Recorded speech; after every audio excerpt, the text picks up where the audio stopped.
You know when you make something that you're really proud of, that you worked on for a while, just the result is really good.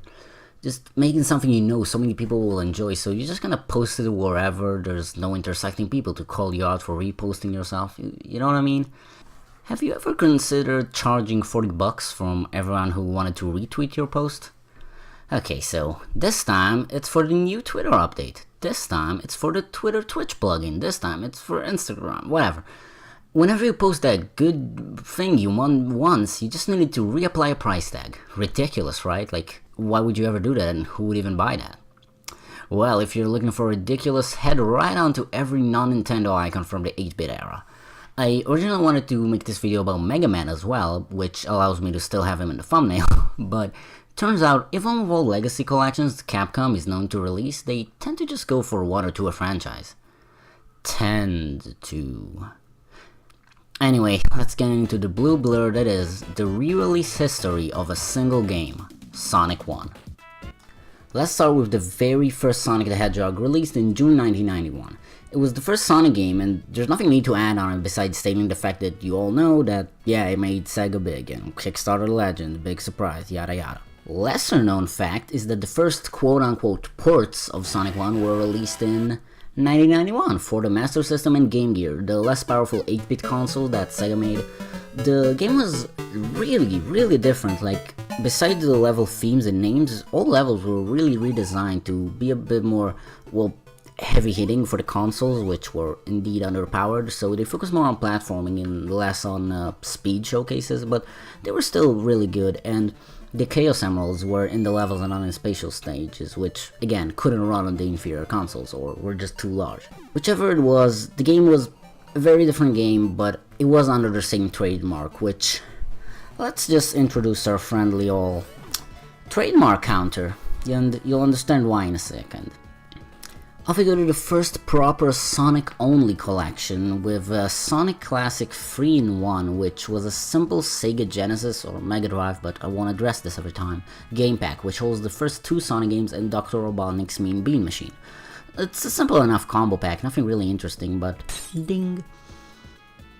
Released the same year in Europe was Mega 6 Volume, featuring a couple of classic Genesis titles in one, and in '96 there was a 6-pack, or the M6, in Europe I think, which was basically the same, but the two least interesting titles were replaced with two new least interesting titles. But in both of those 6-packs, Sonic 1 was still the main selling face of the box.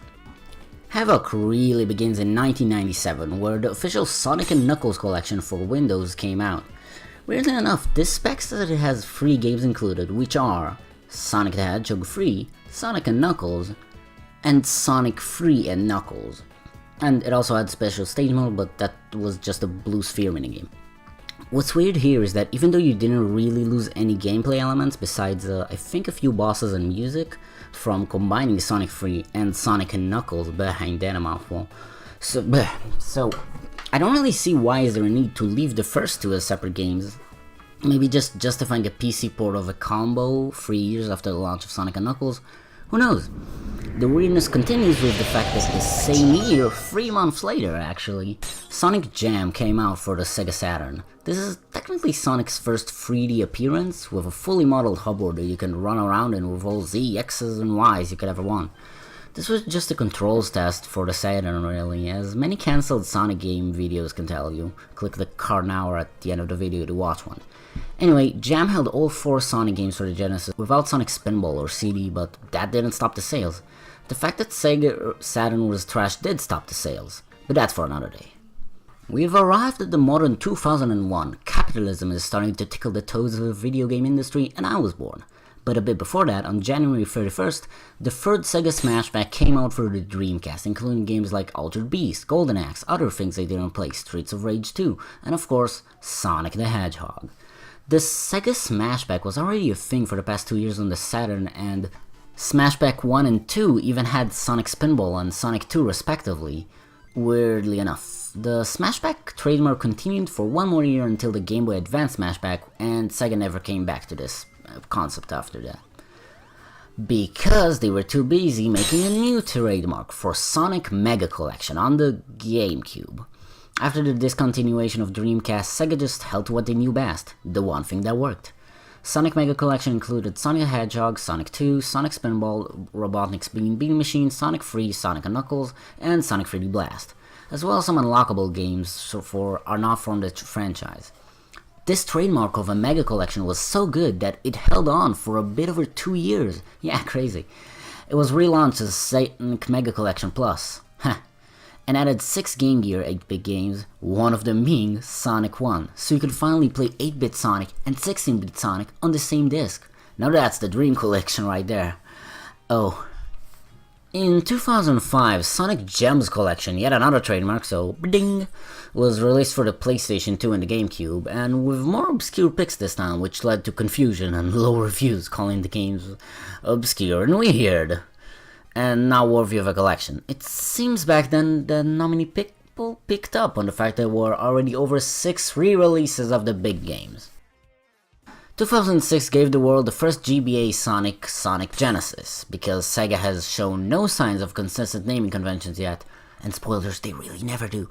The game was fairly laggy and didn't have much effort put into optimizing, but I guess the series redeemed itself with the advanced games. If you're a Sonic fan, they're not good either. The same year, not even mentioning Sonic 06, another trademark launched for the PS2 this time, titled Sega Genesis Collection, featuring, only Genesis games in 2006.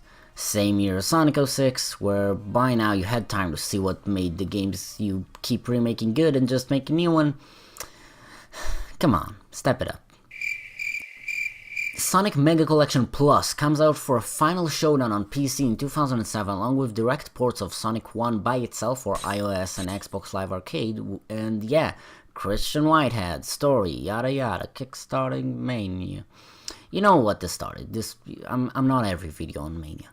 This is pretty much the first time a game saw a proper price drop in order to fit in with the cheap competition of both of these platforms. Up until now, Sonic ports were just under full price on release. Had enough of Sonic Mega Collection Plus? Neither did I. No reason to drop that name, so why not just use the trademark inside the next one? Yay! Sonic PC Collection, ding, launched in 2009 after the Sonic 1 port drought of 08, dark times, and included some 3D games and the entire Mega Collection Plus. Not all games from it, just the collection itself, like, the logo of that was a game choice in Sonic Mega Collection. No, Sonic PC I'm totally justified to mess these up, okay? I'm leaving this taken. 2010, this year marks Steam as a proper publishing platform, for a good 3 years before it became the world's least respected publishing platform. More on that in my video about Valve and how stupid they are, but again, wait for the end screen for that. Sega made their own makeshit virtual console platform titled, with the new trademark of course, Sega Genesis Classics Pack Volume 1.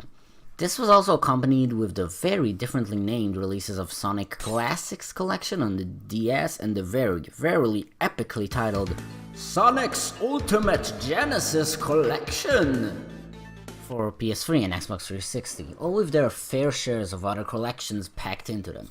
So with the new Virtual Console and PC idea, held pretty well. For every game, revenue was made and it's all digital. Sounds like a good idea to stick with, right? Wait, change. They made a collection of all games available as one. Who thought this was a good idea? What is wrong with Sega? You made a platform just to throw it out into itself. What the fuck, guys? Also later in the year, to celebrate the Blue Blur's 20th anniversary, they made yet another pack on Steam of Virtual Console titles, after the big one came out. I don't think any marketing thought is put into these from now on. Again, Steam is very respected in my book. A silent year goes by in the world of Sonic 1 ports and republishing and updating.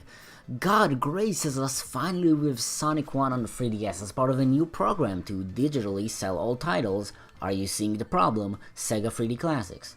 The iOS port finally came to Android that year, and in case you didn't eat up enough Sonic packs already, a new pack launched on Steam with a bit less titles on Virtual Console titled Sonic Hits Collection. I think that for digital distribution you don't need trademarks, but whatever, add it to the counter, still dumb.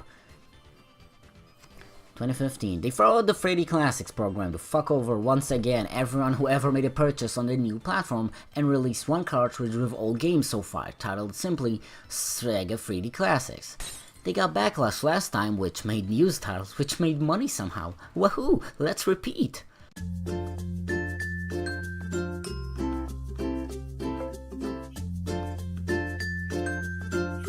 The final title comes from 2017, and you might be a bit confused hearing this, as Sonic Mania and Forces weren't remakes.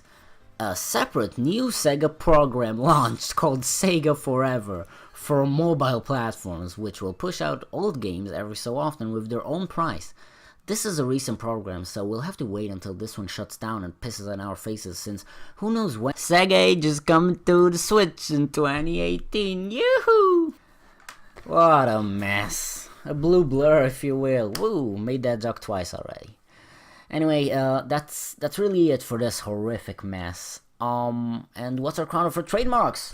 Woo, horrific.